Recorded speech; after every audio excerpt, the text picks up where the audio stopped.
My boss is autistic, and she's the best boss I've ever had. Here at Aspiedent, we are a prime example of how people with completely different ways of thinking can work really well together. The key is we know how our brains work differently, which enables us to divide work up and communicate more effectively. The simple profiling tool we have pioneered is a framework which gets behind how employees think and reason about the world. Having this knowledge also enables us to appreciate that people may look at things completely differently. This is powerful. Our work in changing the narrative around autism is not an easy feat, but now more than ever it is important as more organisations commit to becoming more diverse and inclusive. And then this guy, he's autistic, and his world doesn't revolve around people, it revolves around things. It revolves around how things work, around theories, around facts, depending on the kind of autism. Because some people with autism are very geared towards facts, other people are more geared towards theories.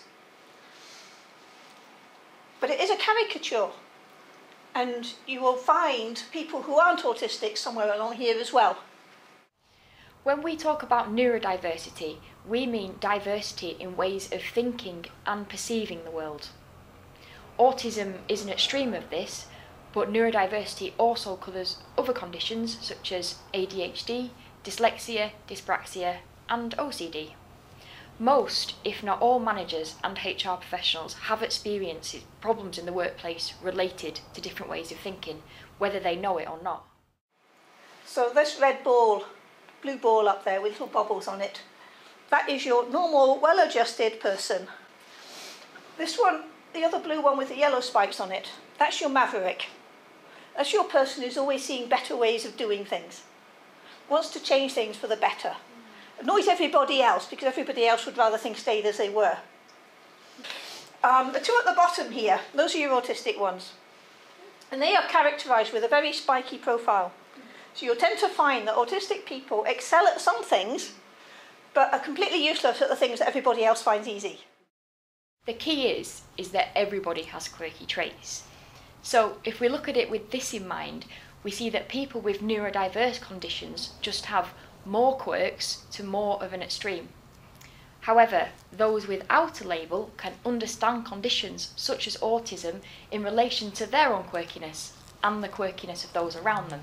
As the saying goes, what is normal? Through training, we are managing to turn an often complex and scary subject into something not only simple, but entertaining. I have sat in corporate environments with staff and managers, and our training has had them in stitches.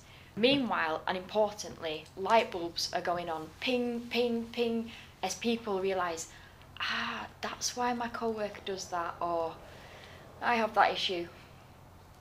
We essentially bridge the gap between autism and the rest of the population.